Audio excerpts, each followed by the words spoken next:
Thank you so much, Claire, for taking some time out to spend with us today. No problem. So Humans of Wellbeing is our new movement, and I'm really keen to have a chat with you about kind of what was the trigger for you to really take stock of your wellbeing.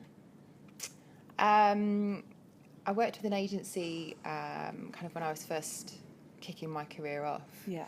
And was very driven, very ambitious. And I worked with a couple of female leaders who were really inspirational, but also were, on their development path as well. So they worked quite closely with a coach. Yeah. And I think as they kind of saw me kind of get my feet under the table and find out what I was doing, some quite challenging behaviours coming out of certainly the way that I dealt with clients or behaved in meetings, just some odd things that they were kind of wise enough to recognise that probably just needed some help. Okay. So kind of put me in touch with this coach that they worked with. And offered to pay actually for those sessions, which was incredible. But it was kind of hard because the first conversation I had with this coach, which was on the phone, which was supposed to be just like an interim check-in and go from there. And it was quite hard to hear because she said, "I don't think I can help you. I think you need a therapist." Oh, wow. And it was at that kind of moment where you go, "Oh shit." Okay. I wasn't ready to hear that. Yeah. Why not?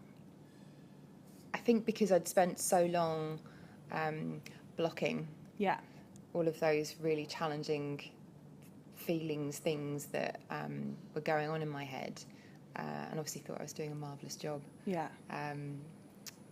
doing it, that,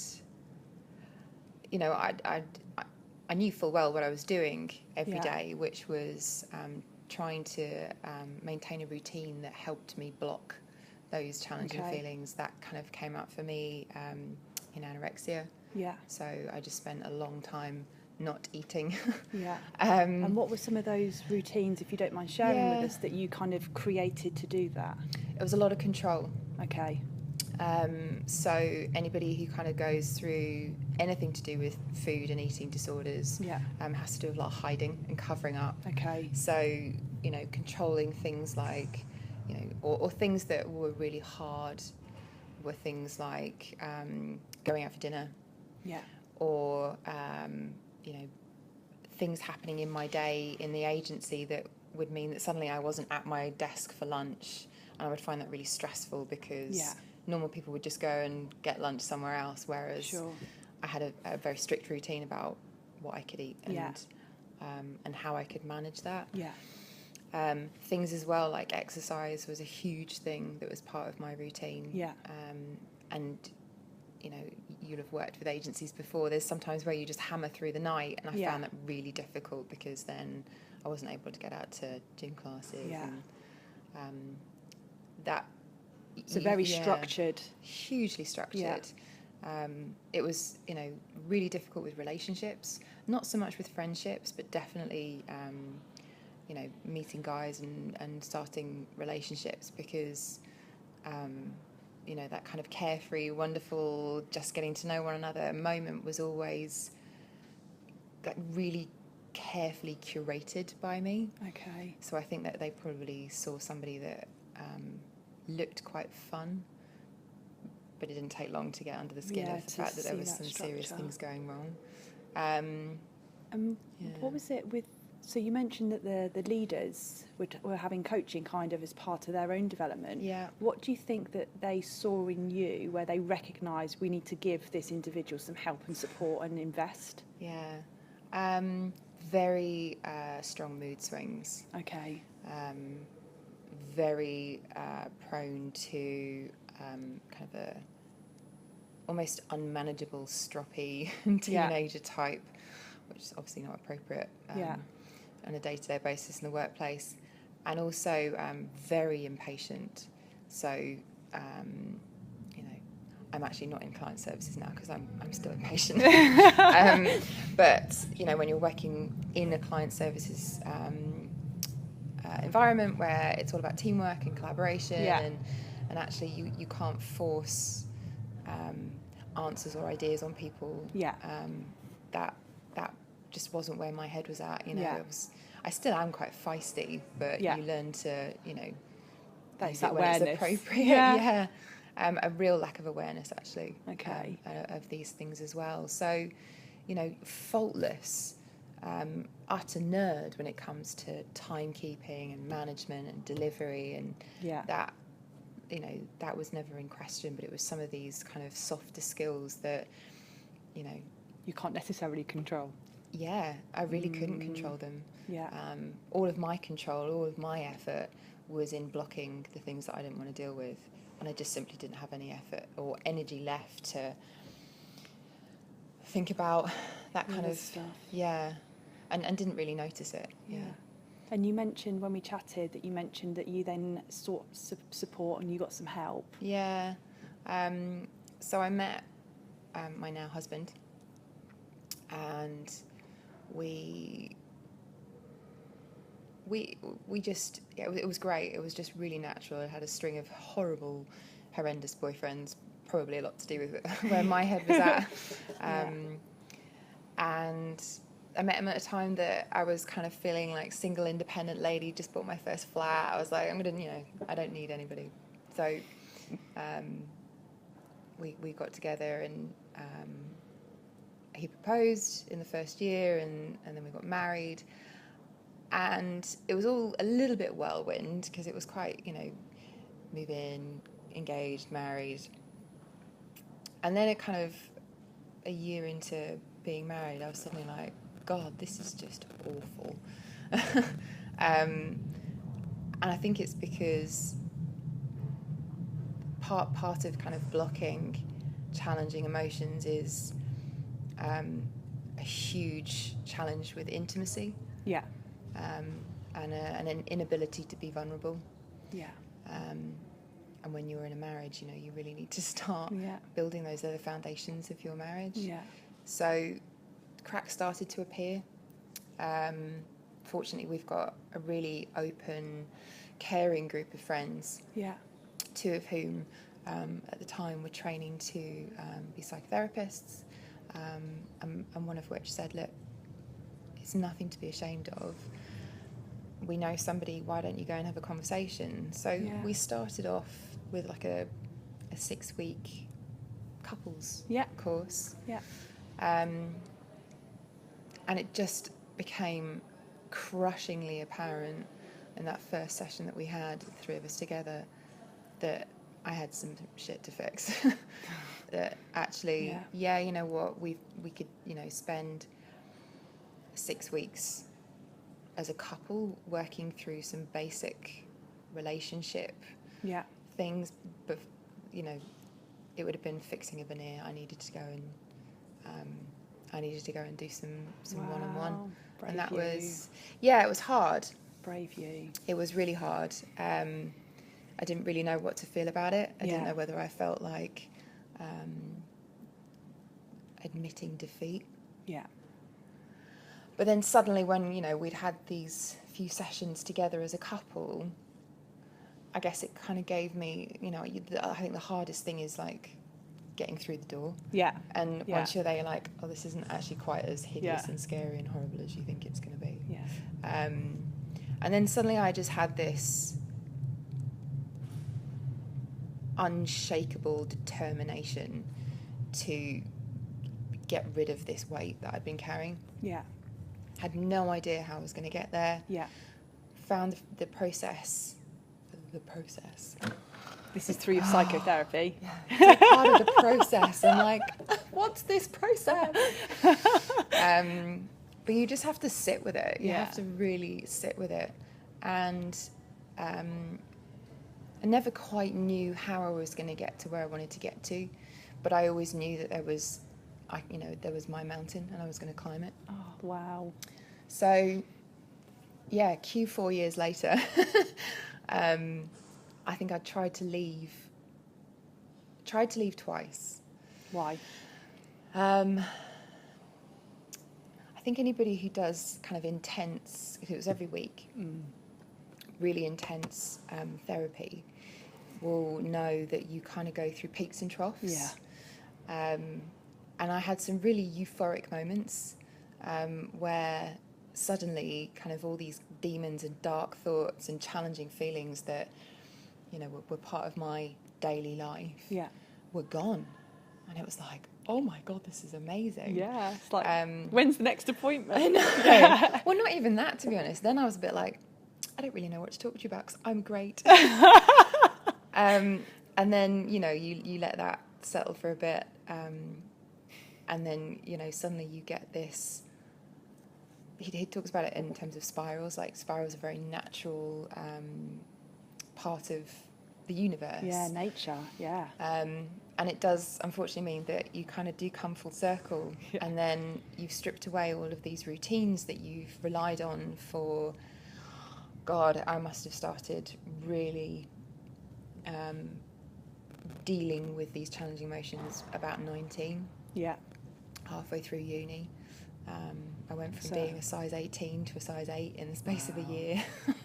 It's been a really long time, you know. So you're working through all those layers that have just been built up. Yeah. Yeah. But, you know, when you strip back the routines that you used to rely on to get over the challenging feelings, all you're left with when they come back is, oh my God, these feelings are horrendous. Yeah. Really overwhelming. So kind of, you know, yes, there were peaks of euphoria of kind of, you know, touching gold moment where you're like, God, this is what life should be like. And then suddenly, you know, cue months of really dark times again. Yeah. So I think when I hit, you know, some of those initial peaks of feeling amazing, I was like, I'm done, ding. Yeah. And my therapist was truly amazing. Some of them he was like, no, you're not going anywhere. Yeah. And then, you know, indulged me a couple of times. I think the first time he knew, he must have known that we would, you know, get through his ending process. So he always said, okay, if we're going to do this, it's a 6-week ending process, and we'll talk about ending because that's a really important part of anybody who goes through therapy. And I think we got about 2 or 3 sessions in, and I was like, oh my God, this is awful. No, I'm not going anywhere. Yeah. The second time was probably about a year later. Yeah. And again, really thought I was ready. Yeah. Unfortunately, we talked about it in terms of survival self. Yeah. That kind of Claire that kicks in and just picks up the routines and carries on. Yeah. She was really powerful. Yeah. Really powerful. And she fooled me and my therapist the second time round. Wow. Definitely both thought, good place, ready. And I remember the day before it was our last session, and really kind of like uncomfortable all day. It was a Sunday. It was a beautiful day. Just restless, agitated, feeling, you know, really stressed, like kind of wrestling with everything, arguing with Jay. We went out for a cycle ride. I was like, I've just got to get out. I've got to do something. And we were in Borough, and it was lunchtime, and it was normal to want lunch. And Jay wanted lunch, and I just did not want to eat. Didn't want to be anywhere near food. And it was, I remember this chaos moment of busy Borough Market, Sunday, nice day. There's not a huge amount of stalls, so everyone's like crowding to the few places that are doing food, and there was a burger stall. So the queue was massive, and I just can't be here. Yeah. So went off and sat kind of on the road, and I remember just feeling darker and darker and darker, and it was ages in this queue. And he got back, and I just burst into tears. I was like, I need to get out of here. I can't be here. Yeah. This is chaos. And we went home, and the next day and we talked about it in therapy, and that's when I kind of realised that I had a real issue with endings as well. So that was a big part of you know, stuff that we hadn't yet worked about. Yeah. So yeah, it's been a different kind of experience all the way along as we've hit different layers of, like you say, peeling away all those different routines and structures and challenges. But what an amazing experience to have been able to go through. We finished about 2-3 months ago. Okay. Very scared about finishing. Yeah. And it was more circumstantial than actually being 100% ready. Okay. We moved out of London, so we were in East London, and that's kind of where he was based. Yeah. It was brilliant. And then I moved to Surrey, and it was just, you know, that really element of change. Yeah, well, just a really long way. So, Yeah. you know, not being at home until 10 o'clock on a Tuesday night. It was just something I was finding really difficult, especially with kind of a full-on job and, you know, your social life changes massively when you move out of London and your mates are still here. So it's kind of, it was a weird balance. But taking kind of everything that we did together in those 4 years, obviously I have to try really hard now to kind of, you know, remember all the things that we worked through. It's not quite the same as CBT. CBT is quite a toolboxy approach, so you have different routines that you create, whereas psychotherapy asks you just to sit with stuff. And when you've been very used to not sitting with stuff, you have to be quite mindful of, you know, when you recognise certain feelings or certain behaviours, that you've got to be really disciplined and just, okay, let's just have a good cry or something. I was going to come on to that. So, having finished your psychotherapy, in terms of that mindfulness that you mentioned, what practices or do you now have that kind of really you do to kind of really look after yourself in all aspects of well-being? It's a funny word, mindfulness, because I think it's got a bit trendy. I guess my mindfulness, to call it that, is a lot of kind of routine and structure is built around forward planning.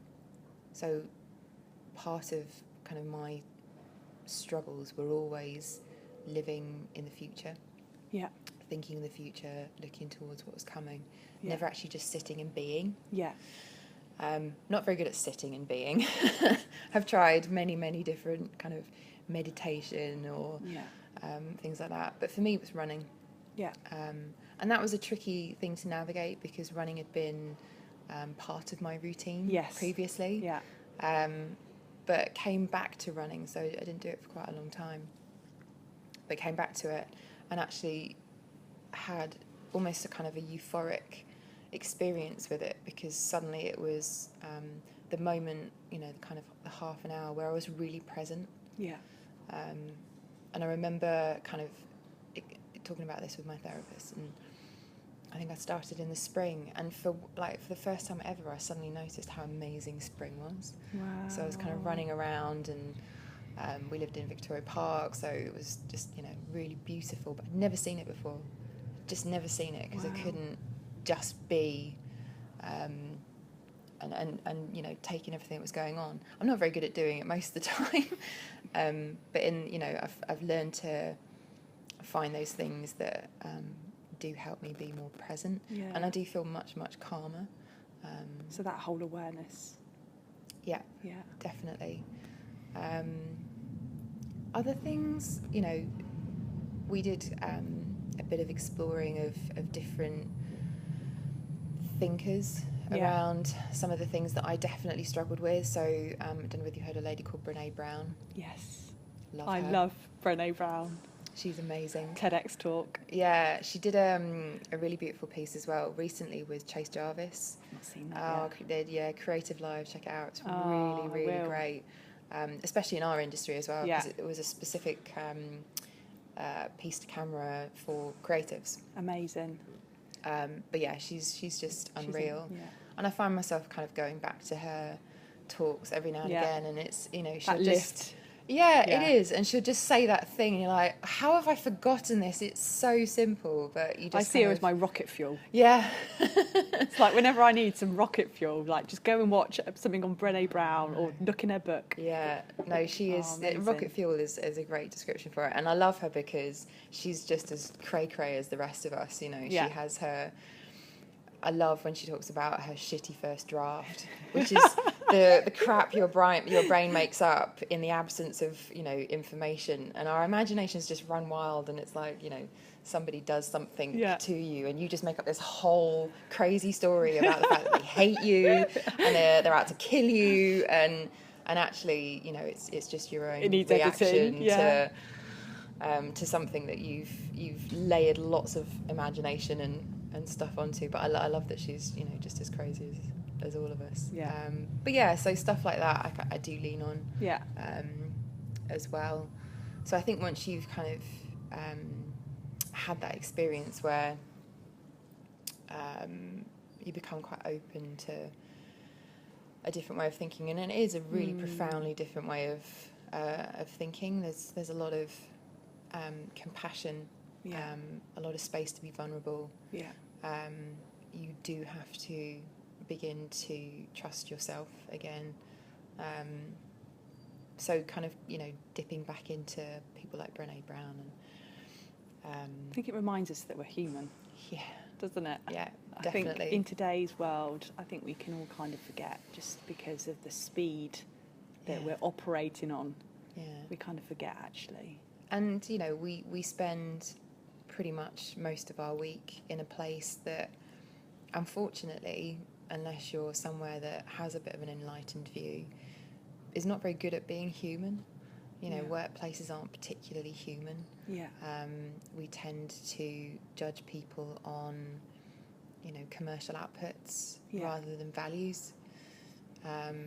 We tend to think that people in a workplace are logical, and yet actually there's so much more riding on the decisions you make in the office that it's inherently emotional and idiosyncratic, and you know, you've actually got kind of a melting pot of crazy in organisations.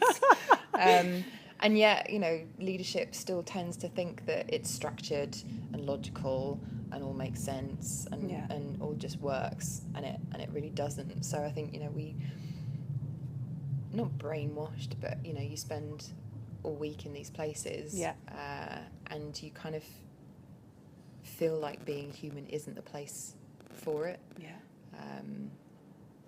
So remembering kind of having those moments where actually reality, we're all just, you know, in it together.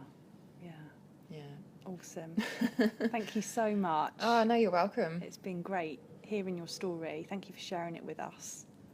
Yeah, I hope anybody who, you know, feels a little bit lost or a bit like, you know, things are harder or seem harder for you than they do for anybody else, to be a bit more compassionate to themselves and go and seek the things that will help them. Because it's not a failure to do so. Far from it. Yeah, thank you, Claire. That's a lovely point to finish up on as well. So keep on watching our Humans of Wellbeing. See you soon, guys.